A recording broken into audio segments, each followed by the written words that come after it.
Bu her xil bayam deganimizdek her xil sebep bilan bo'ladi. Xitoyni ojizlashtiradigan, Xitoyni xunuklaştıradigan hareket oddiy olsun, kichik olsun, birini qilsak bir ajri, bir xuddi shu Xitoyga qarshi shu qo'limiz o'qigan bo'lsa, qartib atqanga o'xshash bir harakat deb tushunsak shu narsani, shuni iroda qilsak, shu mustahkam bo'lamiz, shuningdan bir natijaga erishishga harakat qila olamiz. Hozir biz hamma narsa elektronlashib ketib qolgan, dushmanimiz bizdan nechasi kuchli bo'lib ketib qolgan. Eng yomon yeri bizdan necha ming kilometr yiroqda bo'layotgan bir dushmanga qarshi holatdagi bir muhojir mujohidlar. Etrafidagi kishilar chu desa, "Voy, mush ishni qilib yuramdi, buning nima foydasi?" deyishamas. Shu bir kichik bo'lsa-mu, shu Xitoyga qarshi bir harakat bo'lsa, cho'ng qo'llagan bo'lsa-mu, iqtisodiy va yoki odam kuchi bilan qo'llagan bo'lsa-mu, ig'iz bilan bo'lsa-mu, chiroyli qo'y, yaxshi qilyapsizlar, tirishinglar deb uningda bir qo'llab, uning ruhini ko'tarib, ularni bir rag'batlantirib qo'yish lozim. Assalomu alaykum va rahmatullohi va barakatuh. Dunyoning har qaysi joylaridagi aziz Sharqi Turkistonlik qarindoshlar, bugun biz hurmatli Qosimjon domlalar bilan shu Sharqi Turkistonliklarningki, ya'ni muhojirda yashayotgan Sharqi Turkistonliklarningki uchrayotgan qiyin masalalar va diqqat qilish tegishli diniy va siyosiy masalalar haqida savollarni so'rab oydinlashtirish uchun da'vat qildik. Assalomu alaykum domlalar. Alaykum assalom. Oldindan biz yana shu ko'pincha Sharqi Turkistonliklar din uchun, ummat uchun, millat uchun, vatan uchun deb chet elga chiqdik ve özümüzde shu Allah yo'lida hijrat qiluvchilarning qatoridan degan fikr bilan chiqdik. Endi biz Sharqi Turkistondan chiqqandan keyin haqiqatan biz muhojir bo'ldikmi? Muhojirlik sifatimizga loyiq yashayapmizmi? Bu haqda siz bir fikringizni bayon qilib bergan bo'lsangiz. Bismillah, elhamdülillah, ve salatu ve selamu ala Resulillahi ve men vela amma ba'd. Esselamu aleyküm ve rahmetullahi ve berekatuhu. Ekran aldığındaki barlık kardeşler Allah'ın güzel selamı, rahmet ve bereketleri olsun. Selamı, dürüstçılık kılıp şundak rehberle, ehli ilimle, cemiyetteki aldın katardaki kişiler bilen sohbet edip verip onların kıymetli fikirlerini, tavsiye, nasihatlerini kişilerge yetkizip atsızlar. Sizlerden Allah razı olsun. Bundak bir işini kılış şundak asan kolaylı emez. Bunun için vakit gidiyor, iktisat gidiyor, nurgun pilallaş, lahileş gidiyor. Allah işten Allah'a bereket atakılsın. Hem de biz Uygur Müslümanlar yani Uygur muhacirleri de atayımız. Yani biz hicret diyarındaki bir muhacirler biz. Hem şunun için hem de biz dini kişiler boğallığımız için her kandak nesine aval şeriattaki hüküm ve şeriattaki ölçem boyunca ölçep şu boyunca bayan kılımız. Çünkü biz Allah tarafından yaratılgan insan buluş olan birge Allah ata kılgan iman nimeti bilen Müslüman mümin boğan bir olaydı bir insanlar. Çünkü Allah Subhanahu ve Teala Kur'an-ı Kerim'de mümin bilen mümin bulmayan kafirlerinin, münafıklarının ki ehvalini Allah Teala'nın ayeti uçuk bayan kılgan. Ve bu imandan ibaretten bunu bizge hem nimet hem amanet işgallikini Allah Kur'an-ı Kerim'de Peygamber Aleyhisselam hem Resulullah'da bayan kılgan. Yani bu hicret, evvel biz muhaciret yaşavatkallıkımız için hicretinin nimelerini maksat kıldıkallıkı, muhacirlarning sifatlarining qanday bo'lganligi Alloh taolo muhacirlarning Qur'oni Karimda qanday sifatlaganligi degandek ba'zi bir temalarga qisqacha bir kirib o'tish to'g'ri keladi. Endi Payg'ambarimiz Muhammad Mustafa sallallohu alayhi va sallamningki Makkadagi davrida nurg'un zulmlarga uchragandan keyin hijrat boshlangan. Endi hijratning dastlabki vaqtini shu vaqtdan boshlaymiz endi.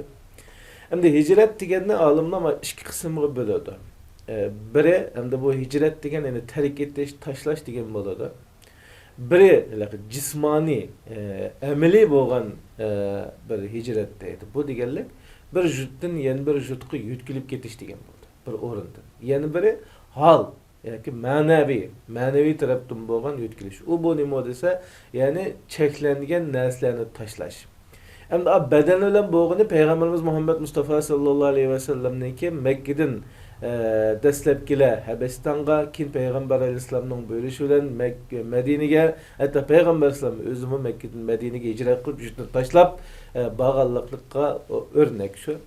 Peygamber o hal cihetdeki maneven bo'lgan hicret meselesiga Peygamber Aleyhisselam Müslümanның sifatini bayon qilib keneden vel muhaciru ma hecere vel muhaciru ma hecere emma nehallah. Allah tükekligen narsalarni terk etken kişimi nima degan haqiqiy muhacir deb bayon qilgan.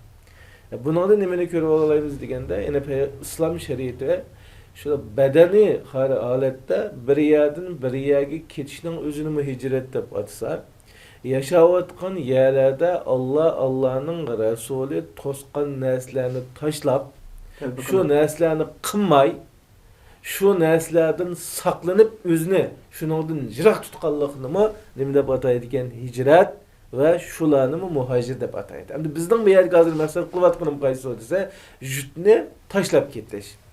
Endi bu jutni tashlab ketish, ya'ni zulm qilinganlikdan o'zining dinini xotirjam yurgizolmaganlik, o'zining hayoti xavfga uchraganlik uchun Alloh tarafdan ruxsat qilingan bir harakat endi. Endi biz muhojiratga nurg'unlagan sabablar bilan chiqdik. Ba'zilarimiz o'zimizning dinini o'qish uchun chiqdik. Ba'zilarimiz o'qish va boshqa ishlar uchun chiqqan bo'ldik. Ba'zilarimiz Allohning dinini ustun qilib jihad qilish uchun chiqqan bo'ldik. Ba'zilarimiz o'qish uchun va yoki tijorat uchun, ba'zilarimiz sayohat uchun turli sabablar bilan chet elga chiqib qolganlarimiz bor.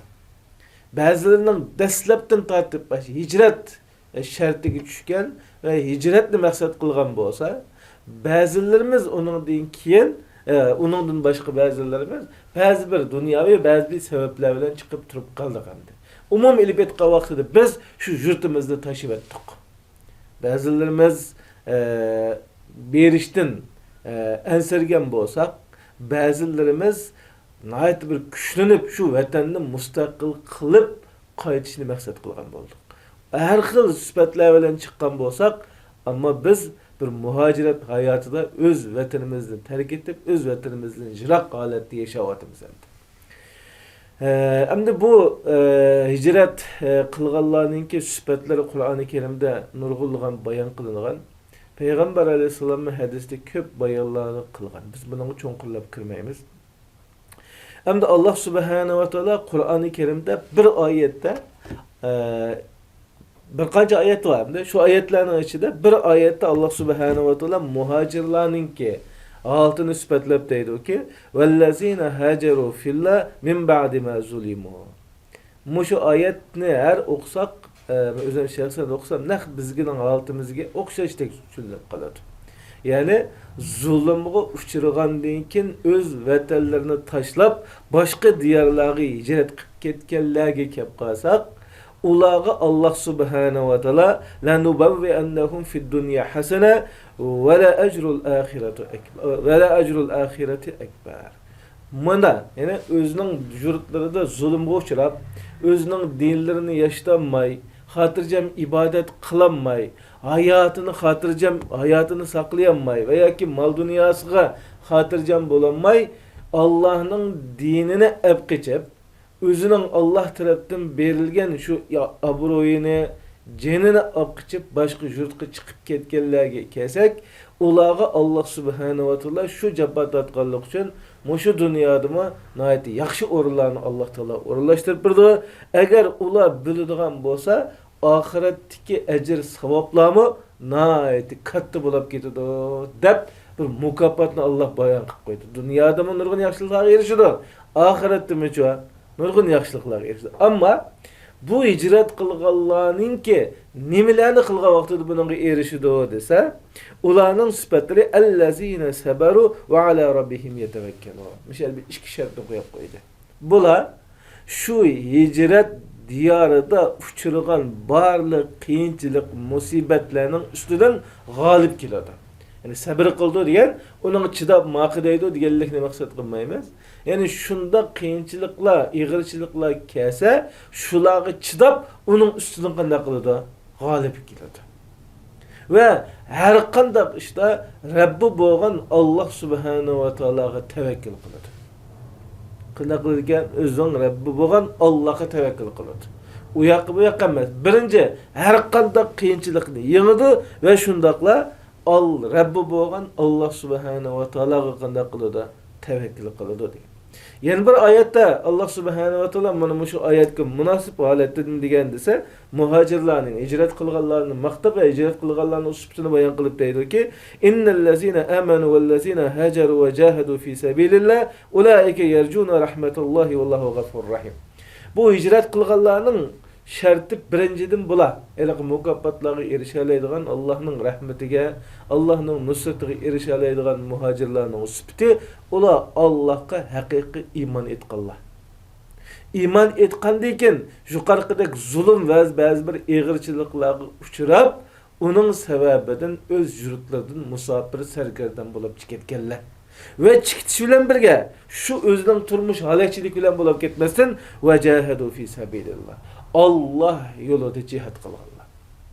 Cihat deganligimiz Qur'oni bilan Allah'ның düşmeniga qarshi, musulmonlarning düşmeniga qarshi qilingan Qur'on bilan bo'lgan cihat, ilim bilan bo'lgan cihat, fikr bilan bo'lgan cihat, siyaset bilan bo'lgan cihat deb nur tarafga bo'lamiz. Demişki desek, cihat deganlik qarshi turish degan bo'ladi. Düşmanga qarshi harakat qilish degan bo'ladi. Qur'on bilan bo'lgani haqiqiy cihat. Uningdan boshqa ilim bilan, teşviqat bilan her türlü şu düşmanni acizlashtirish, düşmanning ustidan g'olib kelish uchun qilingan barliq harakatlar bilan shug'ullanganlar deb Alloh subhanahu va taolo masifat qilib qo'ydi. Endi biz o'zimizga qaytib kelsak, to'g'ri biz har birimiz mayli qanday sabablar bilan chiqqan bo'lishdan qat'iy nazar biz musulmon xalq. Biz mo'min xalqmiz. Ve shundaqla biz yurtimizdan zulmga uchradik. Meyl bayam deb o'tib ketdi, har xil turlar bilan chiqdi dedik.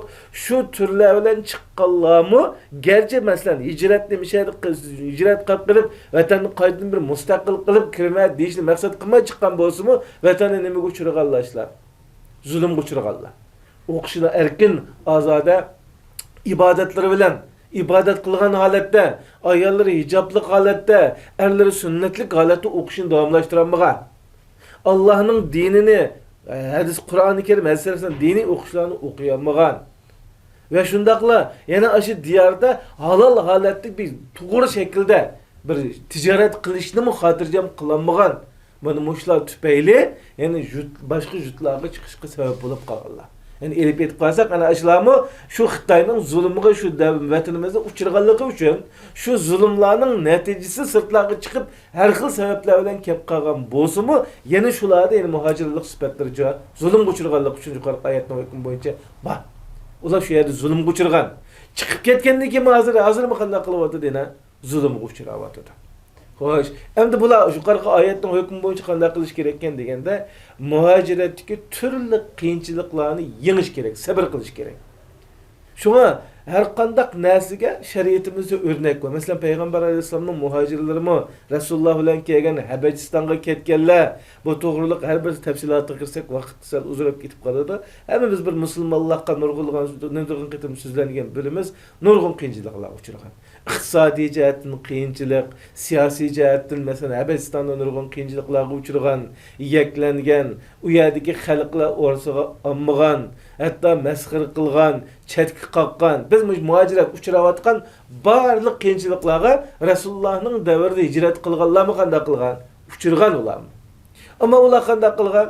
U qiyinchiliklar, iqtisodiy qiyinchiliklar, yeklenishlar, chetga qiqishlar, masxir qilishlarga boy egmesden mustahkem turup özünün en asli gayesi boğan, yani Allah'ın dinini üstün kılıp bütün diğer İslam'ını taktiş, özü geçip çıkan Mekke'ni azat kılışının ibaretten şu gayesini unutamayan. Allah Teala yukarı mukafat erişkenlerim degendiyse sabaru, ular qanday qilgan chidamchan bo'lgan. Barliq mushaqqatlarni qanday qilib etgan? Yengilətken. Bizde muhaciratda hazır en iğir bo'layotganlar, yani beşimizga kelgan qiyinchiliklarning ustidan yengemayotimiz.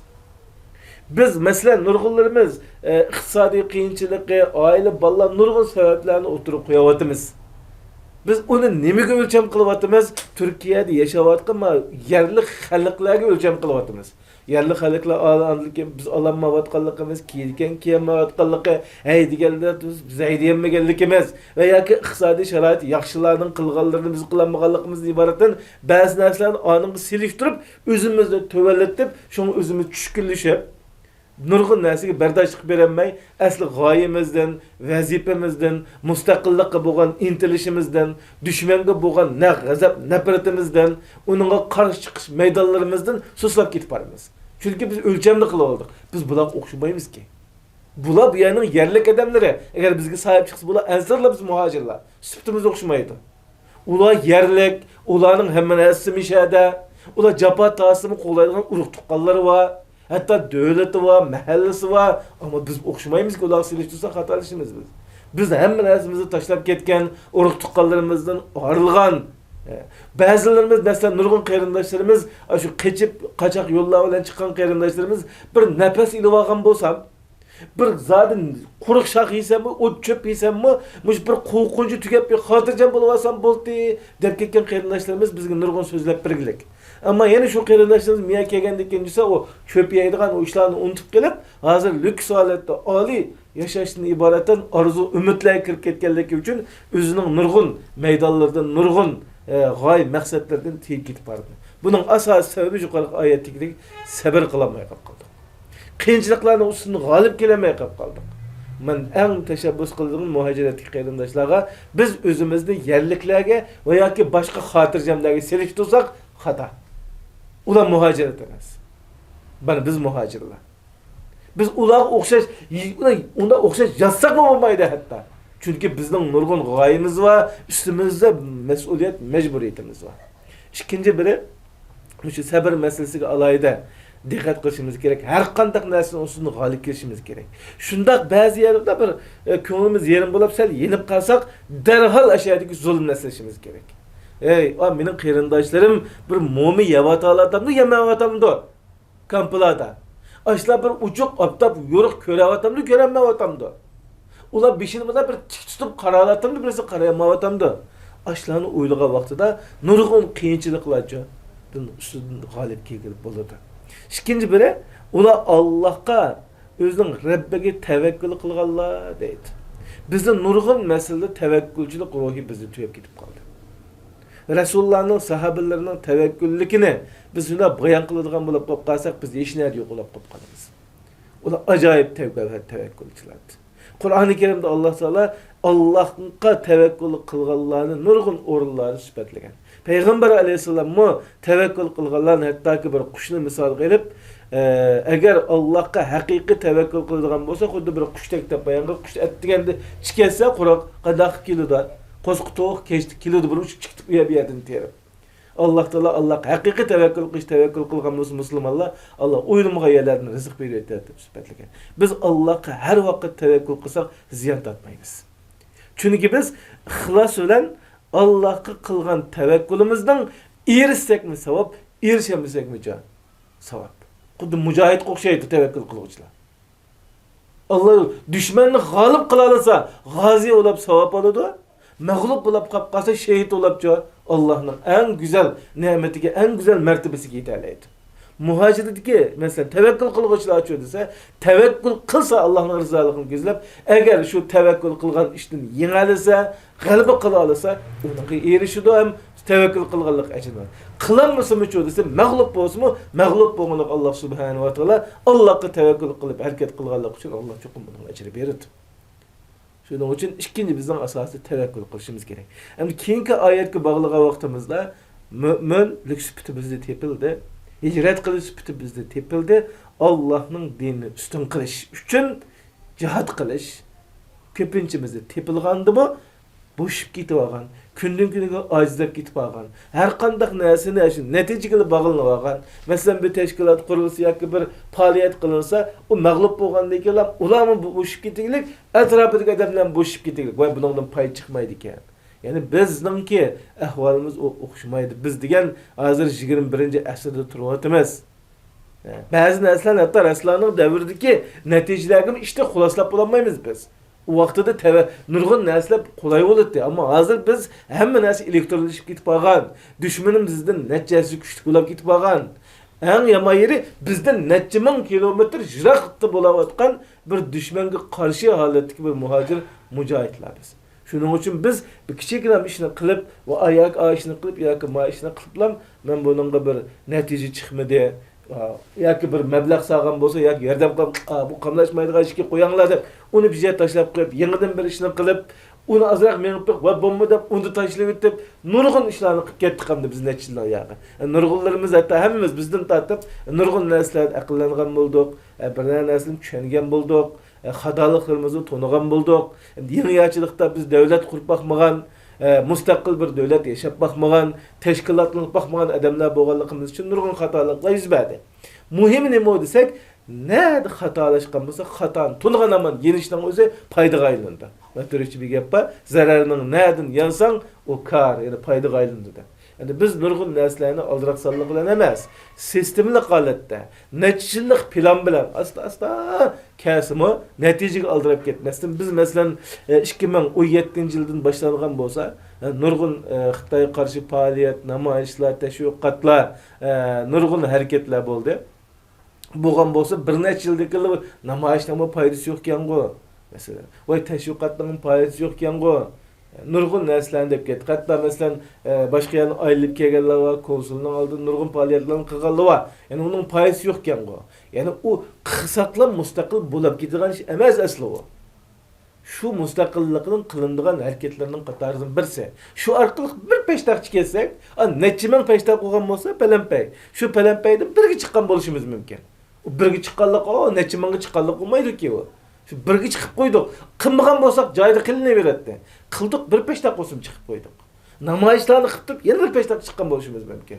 Tashviqotni kuchaytirib, yerlik Turkiyadagi nurg'un kishilarga tunishtirish, dunyoga tunishtirishni iboratdan yana bir net peshtax chiqqan bo'lishimiz mumkin. Cho'qim shu bir ming peshtaxni chiqib bo'lmaydi. Uning uchun nurg'unligini ish ketadigan gap. Shuning uchun shu masalalarda bayam deganimizdek har qanday qiyinchilikni yengishimiz lozim. Har qanday işte biz Allah'a tevekkül qilishimiz lozim. Shundaqla mustaqillik harakatimizni, jihadimizni bir kunma to'xtatmasligimiz lozim. Bu har xil bayam deganimizdek har xil sabab bilan bo'ladi. Xitoyni ojizlashtiradigan, Xitoyni xunuklaştiradigan harakat oddiy bo'lsin, kichik bo'lsin, birni qilsak bir ajri, bir xuddi shu Xitoyga qarshi shu qo'limiz o'qigan bo'lsa, qartib atqanga o'xshash bir harakat deb tushunsak shu narsani shuni iroda qilsak, shu mustahkam bo'lamiz, shuningdan bir natijaga erishishga harakat qila olamiz. Shuni nima deb qolamiz, nurg'un narsada, voy bu bo'lmaydi-ku bu. Yo'q, undaq emas. Avval har qanday bir inson yana bir tashabbus qilgan ishining cho'qim natija keltiradigan avval o'zi ishonish kerak. O'zi ishonmasa davom qilolmaydi. Nurg'un insonlar var, qildi tashiydi. Chunki nima bo'lsa, shu ishga avval o'zi ishonmaydi. O'zi ishonsa cho'qim bir natijaga olib bog'lay oladi. Avval o'zi ishonish kerak. Atrofidagi kishilar chu desa, "Voy, mush ishni qilib yuramdi, buning nima foydasi?" deyish emas. Shu bir kichik bo'lsa-mi, shu Xitoyga qarshi bir harakat bo'lsa, cho'ng qo'llagan bo'lsa-mi, iqtisodiy va yoki odam kuchi bilan qo'llagan bo'lsa-mi, ig'iz bilan bo'lsa-mi, chiroyli qo'y, yaxshi qilyapsizlar, tirishinglar deb uningda bir qo'llab, uning ruhini ko'tarib, ularni bir rag'batlantirib qo'yish lozim. Chunki ular to'g'risini darhol deb bo'lmaydi-ku. Qilayotgan ishni qilyapti deb to'g'risini topadi. Masalan, biz nurg'un ishlarga aralashgan bo'ldik, ba'zi jamoatchiliklarda xizmat qilgan bo'ldik. Dastlabki kelibdi to'g'rini topolmadik-ki. Qilyapti, ba'zi ishimizning xatoligini bildik. Xatolikni, asli to'g'ri deb kirgan ba'zi narsalar keyingi bo'lganda nima bo'ldi ekan, xato deb bo'lib qoldi-ki. U bizning xato qilib qo'yganligimiz, u bizning baddo't bir ahmoqligimiz emas. İnsan degan insonlik sifatimiz bilan seviyemizin tuvallik sebebi bilan bir ishlarni qilib boqdik, xatolikni qilib, deb tashladik, yana to'g'rini izlab ketib boramiz, bu mangamiz endi buningda. Ammo shunday bir xatoni ko'rib, "Ay, ma'qula yoki ma palonchilar menda xato qilibdi" masalan degandek, uni tushkunlashtiradigan, uning obro'yini to'kadigan, jamiyatdagi obrazini yo'q qiladigan emas. Amal va shuni qo'llab bersak, bizning xalqimiz alhamdulillah Allah'a iman etgan, her biri o'zining vatanining mustaqilligini kechikib o'ylaydigan, qo'limdan bir ish kelsa men qilib olsam deydigan xalq deb bilaman 90%, 99% deb qarayman inshaalloh. Yana ashuna bo'lgandan keyin bir-birimizni qo'llab, rag'batlantirib, Qilmagan bo'lsam sen qilmading deb haqoratlaymiz. Qizg'in qizishqa biz qanday qilib harakat qilib o'zimiz avval qilgan ishimizdan bir ishonch bog'lab boshqalarning shu ishning natijasini chiqishga bir ishondira olsak, inshaalloh har qanday bir harakatlarimiz cho'qim natijalik bo'ladi. Alloh uning cho'qim bir xayrlik natijani keltirib deb o'ylayman inshaalloh. Allah razı olsun. Hazır umumiy şu bizning uchrayotgan va diqqat qilishga tegishlik muhim masalalarning hammasini bir yig'inchiqlab deb o'tdingiz. Endi siz deb o'tgandek inson degan xatolikdan xoli bo'lolmaydi ekan. Undan keyin shu o'ylaydigan bo'lsak, vatanda zulm, atrofimizda mushtabda yashayotgan qarindoshlarimizninki muhojir qarindoshlarimizni qaraydigan bo'lsak, o'zining shaxsiy iboratlariga shuni diqqat qilgan bo'lsa-mu bir qism qarindoshlar, ba'zi bir ishlarga, kishilik munosabatlarga diqqat qilolmayotgan yoki moddiy ilm berim masalalarida fuquk uqmasdan bir shaxsiyatchilik bilan bizning ko'nglimizni bearam qilgan yoki bizni ajoyib bir azoblaydigan bir nurg'ulg'an masalalar uchrayapmiz. Inson degan xo'shallik izlash fitrati shunday o'xshaydi. Xo'shallik izlaydi ekanmiz. Musulmon degan azoblanib zulm bor, bir ish qilinmadi yoki bu insonlarning atrofimizdagi kishilarning unda xato qilyapti, bundan nacharlik qilyapti deb uni ko'p so'zlaydigan jamiyatda nega bo'lsak bu xil ahvol bor. Ham biz musulmon shunda chuqum dard ichida azob ichida yashash kerakmi yoki shu dardning ichidan bo'lsin bir azroq xushallik izlash kerakmi yo xushallik izlashda qanday holatda shu jamiyatimizga qarasak qaysi jihatlardan biz o'zimizni ko'nglimizni biroz olsun bir namlantirib sug'uralaymiz. Endi bu hozir degan gapimiz endi bu bakiliqi necha xil yerga chetlashlik bir gap bo'ldi endi. Ammo bak, endi bunu xuloslagan vaqtimizda endi biz hozirgi bizning muhojiratda yaqin oyog'i, endi biz o'zimiz yashayotgan rayonda deymiz. Bizda ig'ir chekinishlar bor. Hamma jihatdan chekinish bilan bir xil so'zlab o'tdi. Hattoki diniy jihatda diniy bilimlarga sus qaraydigan, ahamiyat bermaydigan, shariatga bo'lgan tushunchasi texniklik keyni ketayotgan ahvollar ham bor. Yani aşındak boğallık için biz yukarıdaki birbirinin hakkı kırılgan, birbirine hakaretleydigan, birbirine çetik kakıdgan, hatta birbirine cidel kırışka apırgan ahvallarının hemmesi nimeden buludu dese, insan üzünü tanıyamazlıktan buludu. İnsan üzünü tanıyamazlıktan buludu. İnsan eğer üzünü tanısa, özünün kandak hikayellikini bilse, andak hiç gacet yok.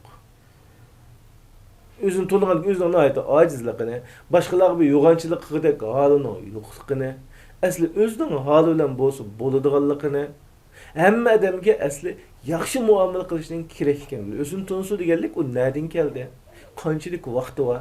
Masalan, ba'zi vaqtlarda bir misal alsak, biz başkalar şunda poxurlik qilib, onun vaqirab, uni xap qilib, maning vaqirab, maning ilib ketimizda xuddi bizning hayotimizni zodi biz bir cho'ng odamdek yoki biz degan mangu yashab ketgandek o'ylab qolamiz.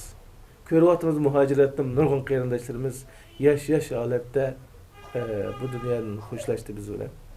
Agar shu inson o'zining qandan kelib nega boradiganligini, qanday paydo bo'lganligini, nima mas'uliyat, nima majburiyat borligini bilsa va shundaqla mush hayotda qanchalik yashaydiganligini bilmaydiganligini bilsa inson aslan nurg'un narsalardan cheklanib ketib qoladi. Endi Alloh taolo Qur'oni Karimda bir oyatda bizga alohida bir signal, bir qo'rqitish xarakterlik bir oyat bor. Yani bu oyatning tegi yetalisa. Zaharal fasadu fil barri vel bahri bima kasabat aydin nas. Kainatda yuz berayotgan buzuqchilikning hammasining sababi insonlar o'zi deydi. İnsanlar o'zi deydi.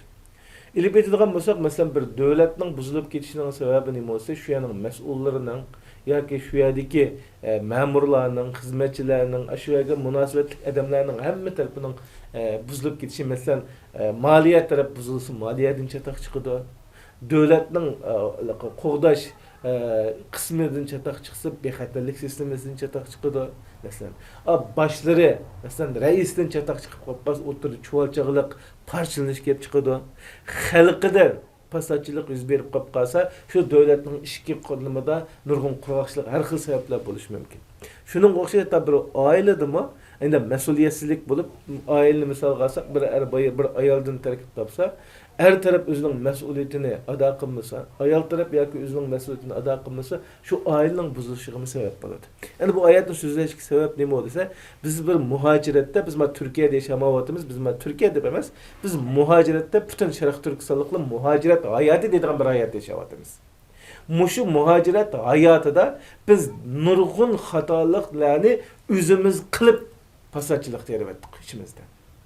Nurg'un xatoliklar biz sebep bo'ldi. İçimizdeki bazı bir buzuqchiliklar, bir-birimizni tillash, haqoratlash, ayıplash, mesela jidallarning hammasi nima bo'lsa, o'zimizning har birimizning ketkizib qo'yganlik sababli bo'lib qoldi. Shuning uchun biz shu muhojiratda avval biz şeriatga qaytmoqligimiz lazım. Yani bir ayette Allah Subhanahu ve Taala alayda deydi ki, yani havayı hevesiga en azgın kişini bayan qilib, en azgın insan Allah'ın şeriatı botulsa onu taşlab qo'yib, o'zining havayı heveslerining kendin ketganlar deb bayan qildi ayette. Çünkü biz ko'pincha vaqtimizda özümüzün havayı heveslerine kendi kirgitip kaldık. Bayam deb ötüp ketgendek muhaciratda asli bo'lgan maqsadimizni unutib qoldik.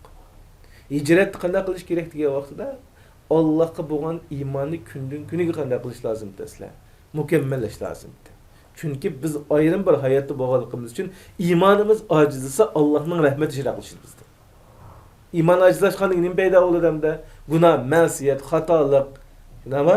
Nurg'un xatoliklar, gunoh, ma'siyatlar paydo bo'ladi. Gunoh, ma'siyat boyaga Alloh subhanahu va taolo nima qilmaydi? Yordam bermaydi. Rahmetini düşürmeydi. Rahmetini ishra qilishib ketib qolamiz.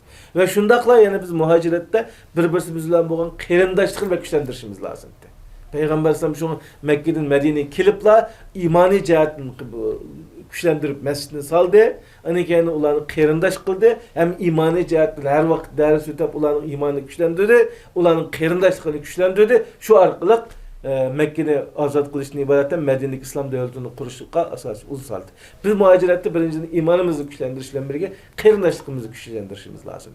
Qarindoshligimiz buzilib ketib, bir-birimizni ko'z qilmaydigan, chetga qoqadigan, uning bilan har vaqt adovatlashadigan, uning moddiy va ma'naviy haqlariga tajovuz qiladigan ahvollar bizda paydo bo'lib ketib qoldi. Shuning uchun biz ana keyin bir-birimizni haq qiladigan, uyda huzur ololmaydigan, taloq chiqsak huzur ololmaydigan bir xil holat bizni shakllab qoldi. Shuning uchun muhaciratda tashabbus qildigan birinchi biz musulmon mu'min bo'lish sifatimiz bilan har qanday ish qilgan vaqtimizda ishimizni Allohning shariatiga uyg'un bo'layotamdi, munosib bo'layotamdi, bo'lmayotamdi degan o'lchamga pek diqqat qilishimiz kerak. Chunki shariat o'lchamiga muvofiq bo'lmagan hamon biz ma'siyatga, gunoh kirib ketib qolamiz. Alloh taolo gunoh qiluvchilarga yoki gunohga Alloh rahmatini tushirmaydi, nusrat kelmaydi. İkinci biri qarindoshlikdan iboratdan Peygamber sallam olayı tekitligen Allah Teala Kur'an-ı Kerim'de innemel mu'minuna ihva müminler degan qarindosh degan Peygamber sallam hadiste qarindoshlar müminler degan qarindoshlikda uyul bir binanın teshigi o'xshaydi. Hatta bir bedenge o'xshaydi. Meğer ağırsı miyam onun alam tatib birdi deb qarindoshlikni sifatlagandak haqiqiy qarindoshlik beg'imizni, qarindoshlik mehrimizni, qarindoshlik zanjirsimonligimizni, puxtulamasak biz parçalanıp ketib qolamiz, cho'g'ilib ketib qolamiz, huzur ololmay qolib qolamiz. Şu ishlarga endi bu yomon necha taraf ketadigan bir savol so'radingiz. Muhimi bu muhojirat qilinadigan ishlardan birisi shariatning ko'rsatmasi bo'yicha harakat qilish, qarindoshlikqa alohida bek ahamiyat berish bizga bek zarur deb qarayman meni ko'rganlarim. Hozir sizningki şu nasihatlarimizni anlagandan keyin hakikaten nurg'un insonlarningki, o'zimizningki shaxsan to'g'rilarningki o'ttirdi ekanligini, buningga biz bedel to'lashga ham sabr qilishga majbur ekanligimizni hammamizdek bildik ekanmiz, ammo sabr qilolmaganligimiz uchun yoki ba'zi bir nafsimizga berilib ketganligimiz uchun shunday bir xatolikni davomli sodir bo'lib turdi ekan. Buning ba'zi bir masalalarga ham xuddi Alloh subhanahu va taolo payg'ambarimiz sallallohu alayhi vasallamga ey Muhammed aleyhissalatu vesselam sen ularni hidoyat qilishga emas, nasihat qilishga buyurilding degan shu so'zga asosan mesela bizim o ba'zi ishlarga ojiz ekanligimizni qaytib his qildim. Hamda bugungidek shu vaziyatimizning o'zida nurg'ulg'an ishlarni ko'ryapmiz. Endi buningga payg'ambarimiz sallallohu alayhi vasallam bizga Muşunda bir vaziyetlarni yaşaydiganligimiz haqida bishorat berganmi? Buni qanday muomala qilish kerak sizningcha? Yani Peygamberimiz Muhammed sallallahu aleyhi ve sellem şu kıyametinki alametlerini sözlep biz de hazır bulavatkan. Yani bizninki şu din düşüp ehli kitaplar deyemiz. Yahudi, Nasaralarınki yollarına erişip gittiğinlik emas. Ula şu ne Hristiyandan birlik kirip gittiğinlik emas. Özümüzün hayat ölçümümüzni, kıymet karışlarımızını, örp adetlerimizni müşulağa okuştuk. Mesela ayollarning kiyim kechak meselesini, erlarning shularning keyin erishib ketganligimiz haqida Payg'ambar sollallohu xabar bergan qiyomatning alomatlaridir. Shu bizda yuz beryapti. Bu ham deganimizdek har qanday narsani biz shariatga o'lcham qilish emas, g'arbga o'lcham qilishdan iboratdan kishilik qimmat qarash, yashash, örf odatlardan tortib shunga bo'lib ketibmiz. Bu bir xatarlik ahvol. Shuni bu ham ta'kidlab qo'yganimiz biz ular emas. Biz her qancha özümüzni o'qishtirsak bo'lamiz, biz musulmonmiz. Biz Uyg'ur millatimiz. Shunga biz o'zimizning musulmonligiga, o'zimizning millatiga mos keladigan, shuningga yarashadigan, shuning taqozosi bo'yicha yashashimiz bizga bekmi zarur.